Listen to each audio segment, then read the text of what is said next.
How do we see ourselves? How do you see yourself?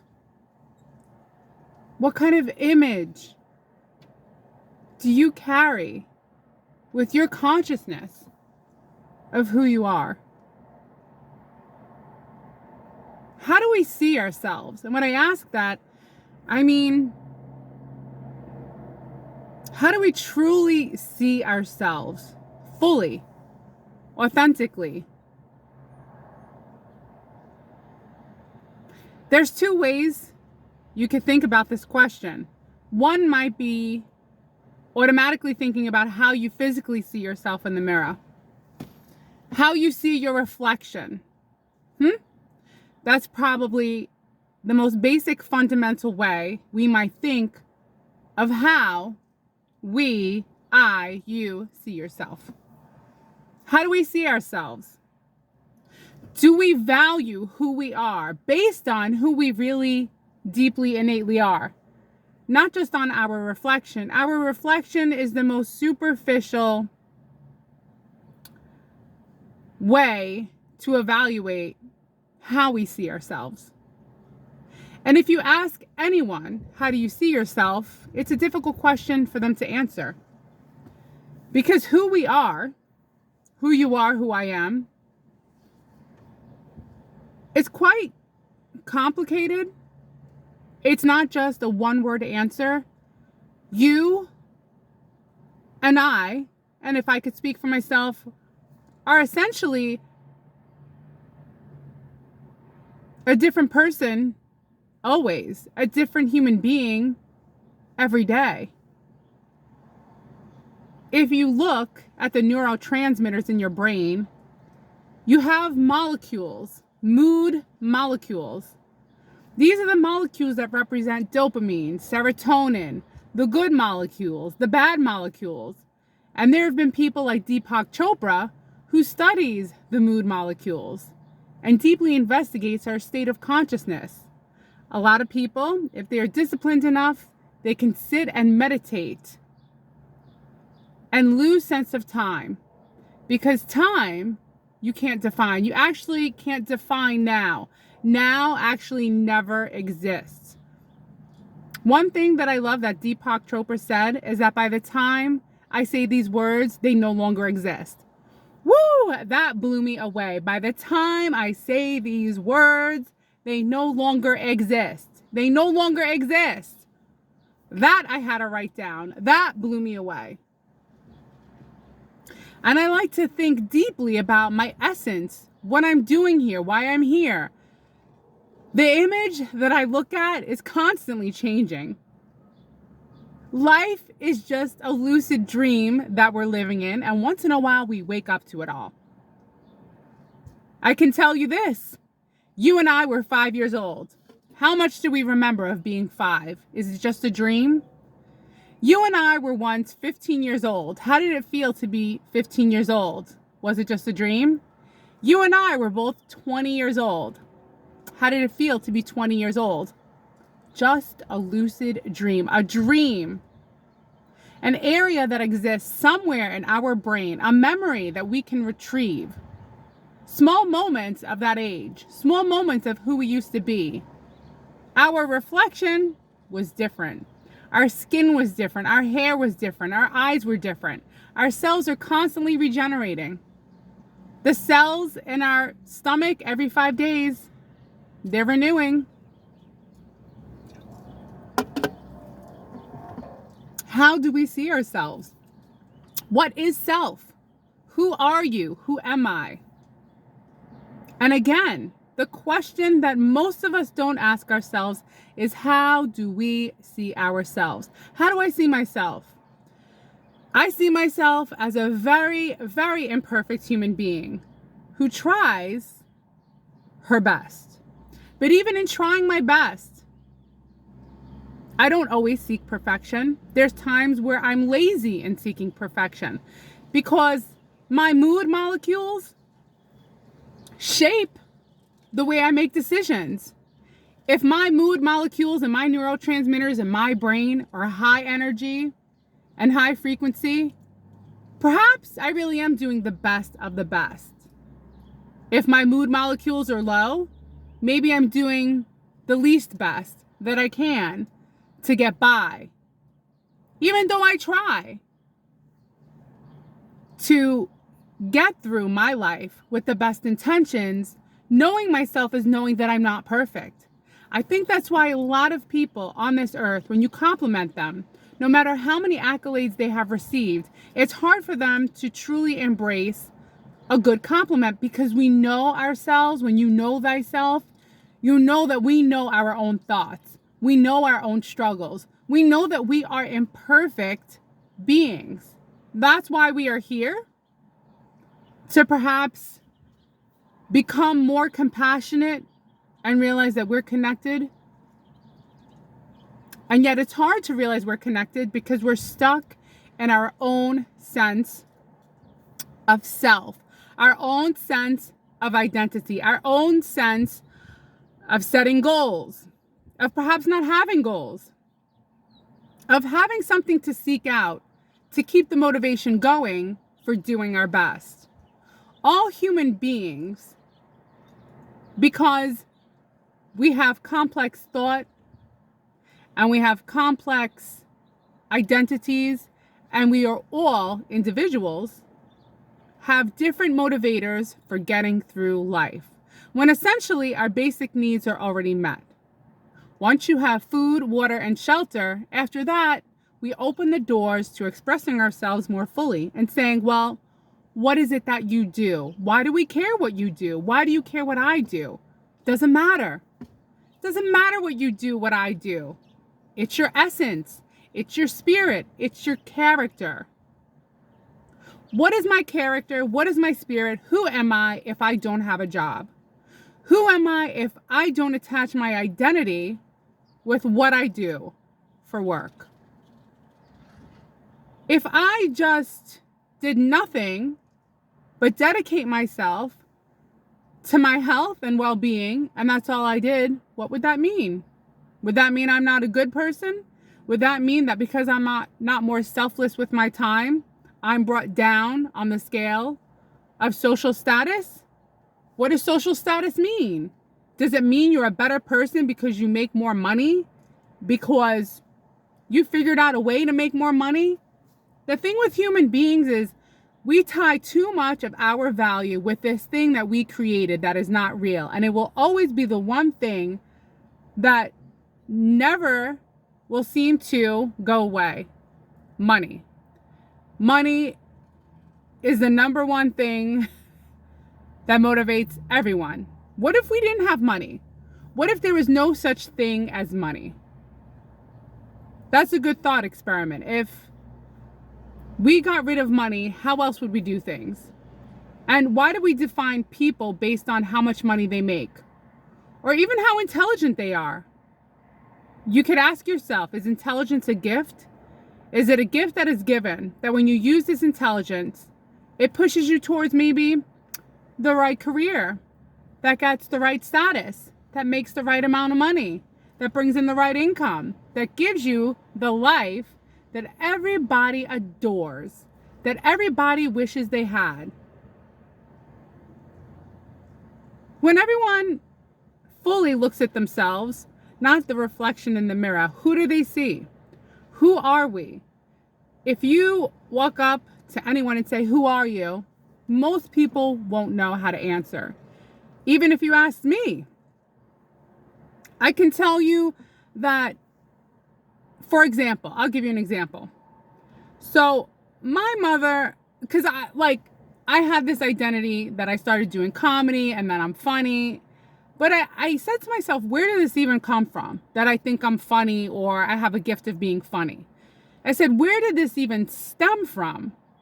And it stemmed from my relationship with my mother and my grandparents and making my mother laugh. And because I made her laugh, it got more attention.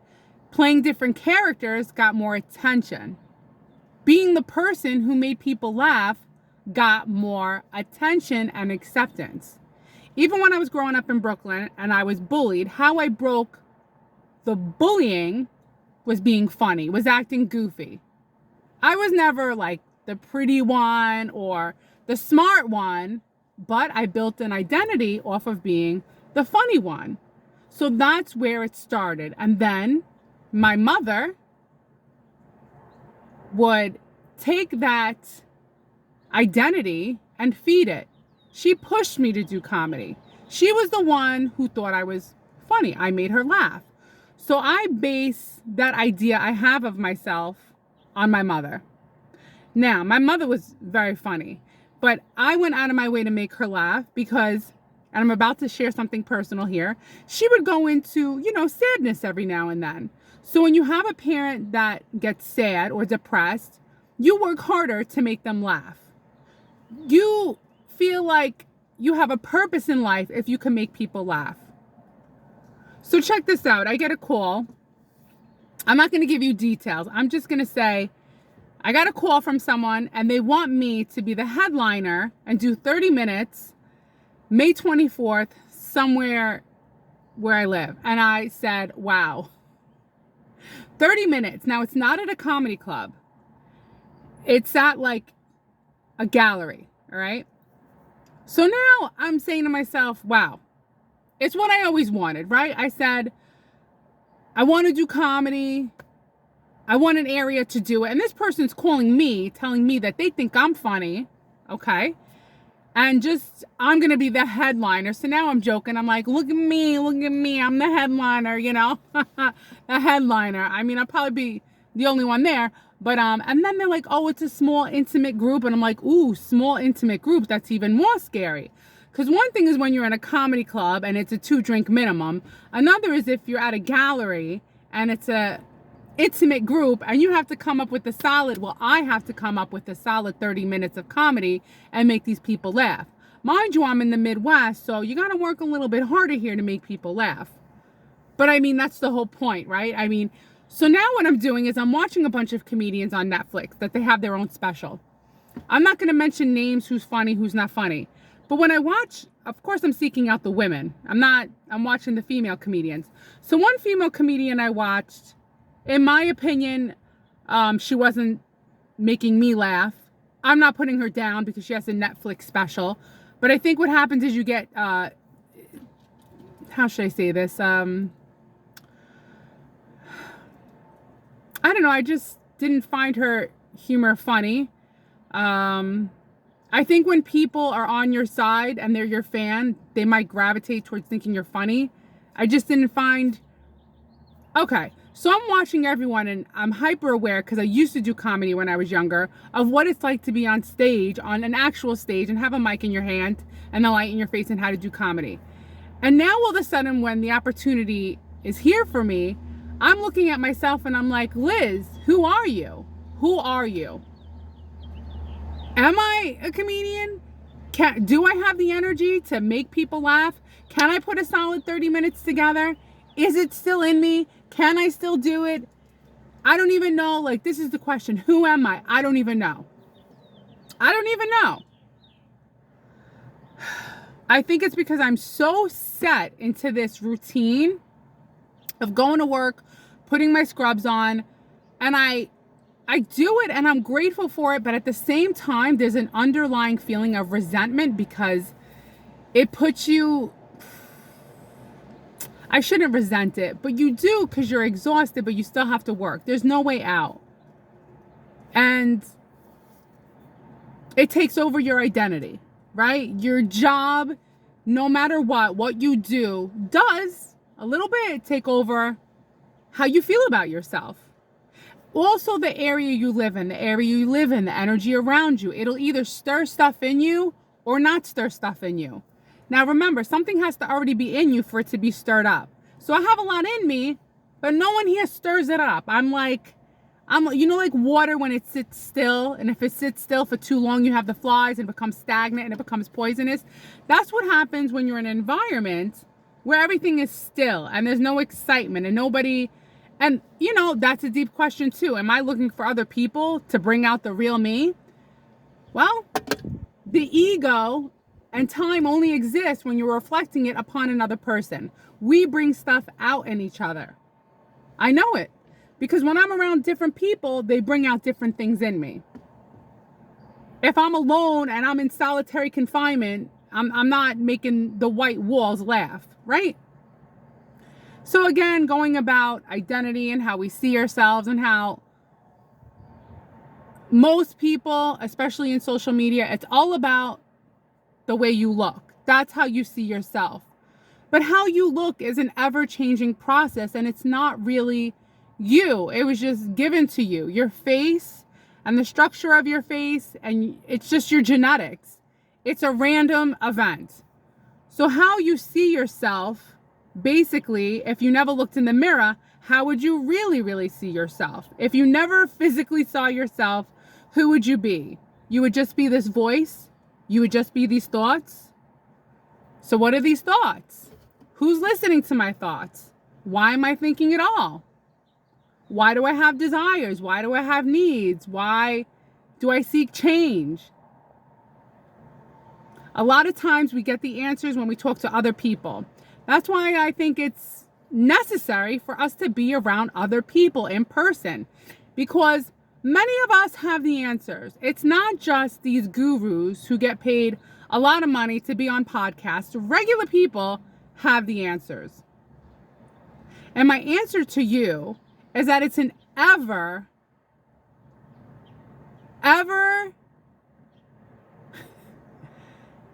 deep search to find out who you are. Self-awareness, who you are. Not what you look like. Not what you do for a living. What I do for a living happened by accident. I only did it because my mom suggested it. I got financial aid. Here I am. Right? It's a skill. It's a job. It's something we need to do in order to live in this world. There's no other way. Is there any other way? Tell me, ladies and gentlemen, is there any other way? And I think, and it depends on the person, because everyone's brain and mindset is different.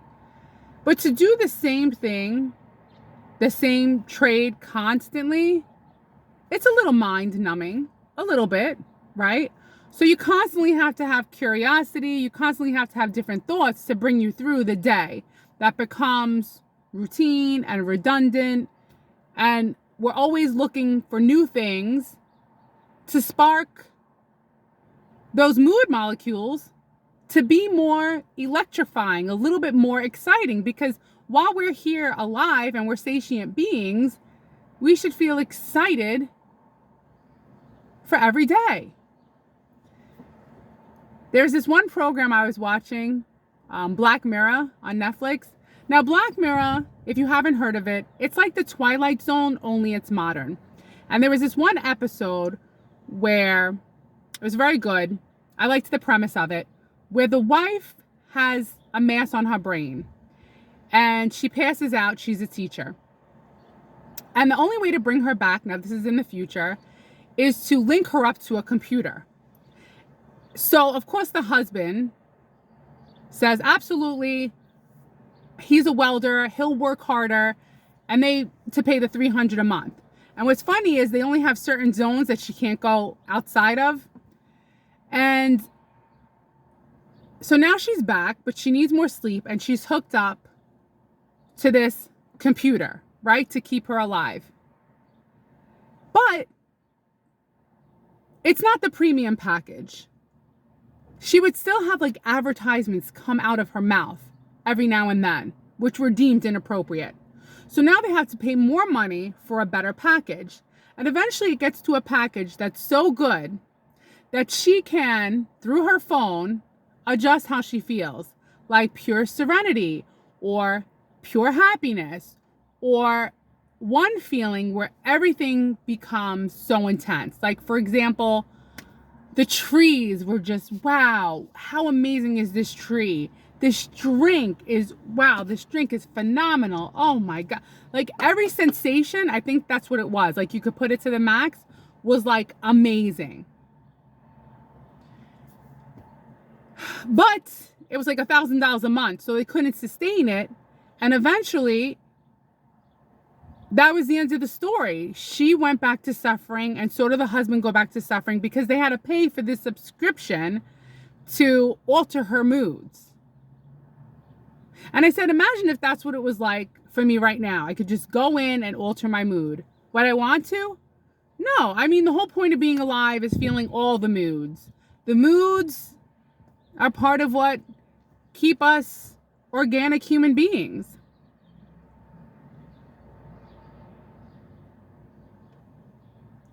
But we do need to remember that life is not meant to feel stagnant. That the essence of life is growth, mentally, spiritually, and really we find the growth through other people. We find the inspiration from other people. I know that I do. I find the inspiration from everyone out there. Because realistically, there's people who have such struggles in life and they have such determination, and then I see how through them I could become a better human being.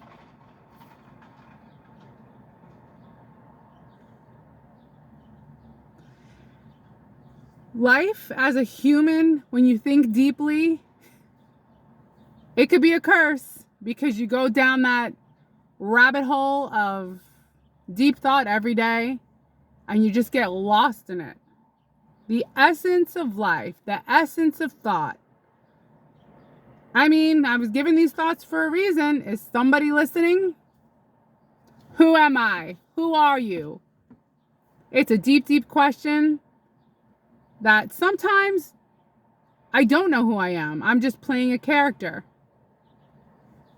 Playing a character in the role of life. Playing a good person, a responsible person, a person who just dropped off her taxes today. Last minute. Tomorrow's tax day. It's the limit. It's not the limit. It's the deadline. The deadline. That's another thing. I was going to look up the history of taxes. I mean, everything is taxed.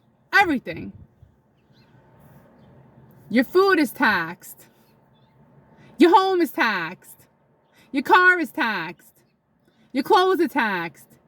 Your paycheck is taxed. And then at the end of the year, you get taxed again. They tax us for just being alive. I love when Chris Rock said, we don't pay taxes, they take taxes. And let me just say this. I did a 1099 years ago.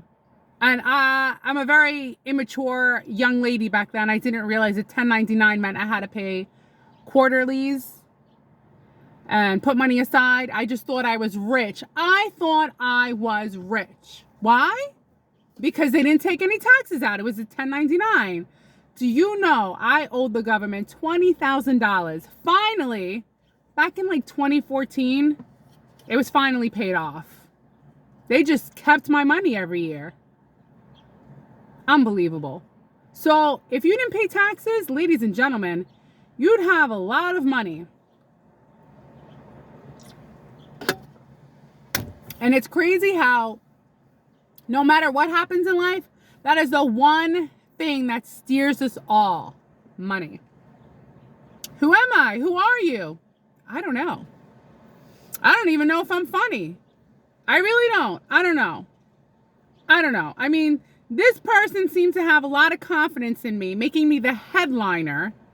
I'm like, did you see the last time I did comedy? It's on a VHS tape.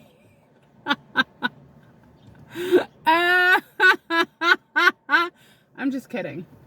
No, I'm not kidding. It was on a Oh. Now I have to go back into work. And do I want to? No. I don't want to. I don't want to. I don't know who I am anymore. I'm a person who does what I have to do. As everyone is. Everyone is. Everyone does what they have to do. Right? We do what we have to do to get through. To be a obedient worker. Obedient. That's my video for today. Do you think that I could come up with a solid 30 minutes and be the headliner in an intimate crowd, I could try, and it might be very embarrassing for me when I bomb. Maybe I won't bomb. All right, I'll see you tomorrow. Adios, muchachos.